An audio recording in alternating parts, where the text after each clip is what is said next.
पास में ही लगते भेरिया गांव के एक 10वीं कक्षा के युवक पर हमला किया जाता है।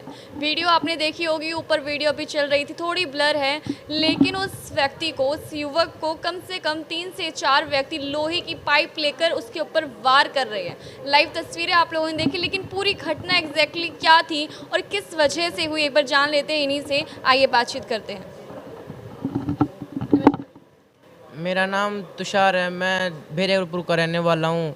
2-3 लड़कों ने मुझे अकेला देखकर मारने की कोशिश की है। पहले ये बताइए, क्या किसी तरह की रंजिश पहले थी?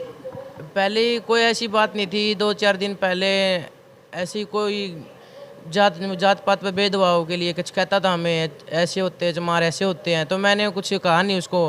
फिर ज़्यादा कुछ बोला नहीं मैं। फिर 2-3 दिन बाद में ज़्यादा हो गया, ऐसे होते वैसे होते हैं, तो फिर उन्हें अकेला देखकर मुझे मारा है। 2-3 बंदे को और बुला के पकड़ लिया था मैं अकेला चौक में। तो क्या ये जातिवाद का मामला नजर आ रहा है? जी हाँ। पहले से जानते थे? जो आप कह रहे हो 3 से 4 युवक आपको पीटने के लिए आए, जैसे कि वीडियो में दिखाया भी गया है, क्या आप पहले से जानते थे? हाँ, जानता तो हूँ, क्यों गाँव की है वो भी। अच्छा, लगभग कितने समय से आपके बीच में ये मनमुटाव चल रहा था?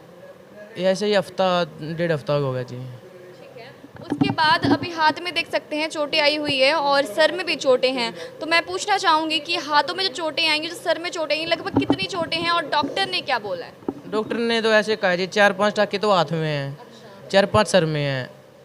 हाँ, फट चुका था।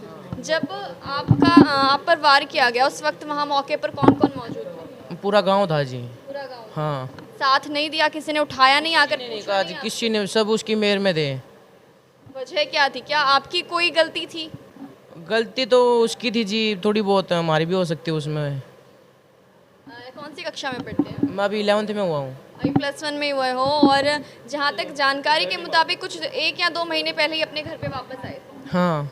क्या करते थे उससे पहले? उससे पहले मैं जींद हॉस्टल में रहता था। ठीक है। तो वही 10th से कक्षा पास की मैंने, फिर 11th में आया तो गांव में आ गया मैं ऐसे रहने के लिए।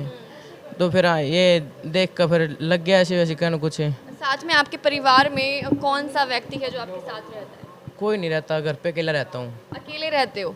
क्या ये वजह तो नहीं थी कि आपके पर वार कर दिया गया अकेले देखकर? अकेला देख के ही हो सकता है ये। हो सकता है। हाँ। शुक्रिया। एक बार बात कर लेते हैं, इनकी सिस्टर हमारे साथ मौजूद हैं। मैम, आपका नाम? मेरा नाम प्रिया है। तो ये जो घटना हुई, उस वक्त आप कहाँ थे? मैं नहीं थी, मेरे पास ना गांव से फ़ोन गया था, मैं तुरंत ही पहुंच गई थी मेरे से ननद ने लेके। ठीक है। कितने दूर पड़ जाता है गांव इनके? मैं सुल्तानपुर हूँ आसी के पास। अच्छा। हाँ, 1 घंटा लग गया था मेरे को। तो मैं 9 बजे 8:30 बजे 9 बजे मैं पहुंच गई थी वहाँ पे। तो मैं किसी बेरिया से किसी लड़के को लेके गई हूँ वहाँ बरवाड़ा हॉस्पिटल में। तो मैं इसके पट्टी पाटी करवा के उन्होंने यहाँ के लिए रेफ़र कर दिया था हिसार के लिए। तो मेरे पास ना 2 साल की गुड़िया मैं उसको लेके, मैं प्रेग्नेंट भी, उसको लेके मैं रात को कहीं पे गई नहीं, मैं घर आ गई वापस ही सुबह। जब आप वहाँ पर गए तो सबसे पहले आपने क्या देखा? किस हालत में थे? ये ना सिर में से खून टपकन लग रहा था, हाथ में भी खून टपकन लग रहा था। अरे ये ना पीसीआर में बिठा रखा था हमने, रास्ते में पीसीआर रुकवा ली थी। 4-5 पीसीआर में वो पुलिस वाले भी थे, उन्होंने मेरे को कुछ भी नहीं बोला। उन्होंने बोला तुम्हारे वाले की गलती है, तुम्हारा वाला राड लेके गया था और साइकिल का चांद लेके गया था। इससे पूछा ना मैंने धमका के लेके गया था। उन्होंने बोला मैं कुछ भी कौन लेके गया, इन्होंने मेरे तेने धमका के और गलत बयान लिए हैं, ये मेरे को ऐसे बोला। तो आरोप सीधा ये है कि इनके ऊपर जो आपके ऊपर आरोप लगाए गए हैं वो गलत हैं, और जो आप आरोप लगा रहे हैं वो किसी हद तक सही है। हाँ, ये ना कुछ भी नहीं लेके गया, ऐसी चीज़ हमारे घर पे है ही नहीं। नहीं है। अच्छा, इसके अलावा जब आपने ये घटना देखी तो क्या पुलिस कंप्लेंट की थी? हाँ जी, पुलिस वाले लेके गए थे। तो पुलिस वाले ऐसे बोले तुम्हारे वाले की गलती है और तुम राजीनामा कर लो। मैं बोली मैं ठीक है, हम राजीनामा कर लेंगे, हमारे वाले की गलती है। तो मैं कुछ तुम्हारे वाले ने भी धमकाई, हमारे वाले ने भी धमकावांगे हम। दो तो है नहीं, एक तरफ की गलती है, एक तरफ वाला ऐसे बोलेगा और मारेगा, दोनों को धमकाओगे, दोनों के खिलाफ कार्रवाई करी जाएगी। तो उन्होंने बोला ना एक तुम्हारे वाला की गलती है, हम तो तुम्हारे वाला का चालान काटेंगे। तो मैंने हाथ पैर जोड़े उनके सामने और हम रात को घर आ गए थे। अगले दिन मम्मी ने यहाँ पे सिविल हॉस्पिटल में एडमिट करवा के गए हैं और वे शाम को हम थाना में गए हैं। थाना में इसके जाने के बाद इसका बहुत ज़्यादा दिक्कत हो गई, सांस की भी दिक्कत उठने लग गई थी। हम यहाँ पे फिर यहाँ से फ़ोन गया है हमारे पास, तो हम ना उसी टाइम फिर यहाँ पे आए हैं। तो हमने मना कर दिया थाना वाले थे कि हम राजीनामा नहीं करना चाहते, हमारा वाला सीरियस बहुत ज़्यादा है। तो अब ना वो गाँव से फ़ोन आने लग रहे हमारे पास कि राजीनामा कर लो, तो हम राजीनामा कर लो। वजह क्या रही झगड़े की आपको जिस बारे में पता चला? ये ना हम बाहर से आए हुए हैं, ये अकेला रहने लग रहा है, ये क्या पता क्या बात है। ये ना हमारे घर के ऊपर ज़्यादा होकर लग रहा है, इन्हों तुम ना घर ही छोड़ के चले जाओ, यहाँ से घर बेच दो। बार बार में हमारे पास फ़ोन आने लग रहा है इस बारे में। हाँ, इनका घर छोड़ दो। ये मेरी मम्मी की तो डेथ हो रही है, मेरे पापा बाहर गाड़ी चलावा है, ये मैं इसके पास रह नहीं सकती, मेरी शादी करवाए रखी है और ये अकेला ही रहा है। अकेले रहे? हाँ, अकेला रहा है। तो ये एक मामला है जो एक बात बताइए, ये जो डॉक्टर ने इनका चेकअप किया है उन्होंने क्या बोला है, कहाँ कहाँ चोट है? ये इसके पैर में भी है सूजन है, अभी एक्सरे हुए हैं, हाथ का सीटी स्कैन अभी हुआ है, तो 2 बजे रिपोर्ट आएगी और फिर कार्रवाई आगे करेंगे। हाँ, सिर में भी है इसके 4-5 टाके सिर में। प्रशासन से किसी तरह की उम्मीद है आपको? ना पुलिस वाले तो ना हमारी तरफ भी बोल रहे हैं और उनकी तरफ ज़्यादा बोल रहे हैं।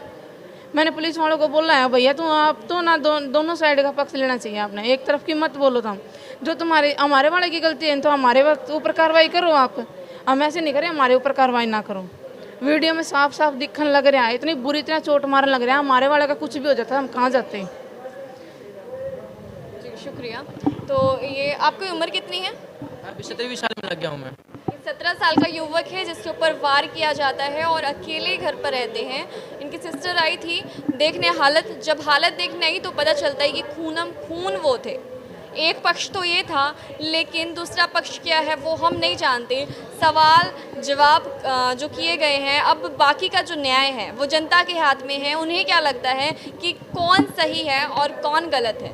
क्या सच में एक जातिवाद के मामले को लेकर इतनी पिटाई की जा सकती है कि व्यक्ति के सर में 3 से 4 टाँके, हाथ में 3 से 4 टाँके और यहाँ तक कि पैर में सूजन, यानी कि पैर में बताया जा रहा है शायद फ्रैक्चर भी हो सकता है। क्या एक जातिवाद मामले को लेकर ऐसा हो सकता है? आपका क्या मानना है? आम जनता जो इस वक्त HR20 न्यूज़ पे लाइव देख रही है, क्या कहेंगी आप?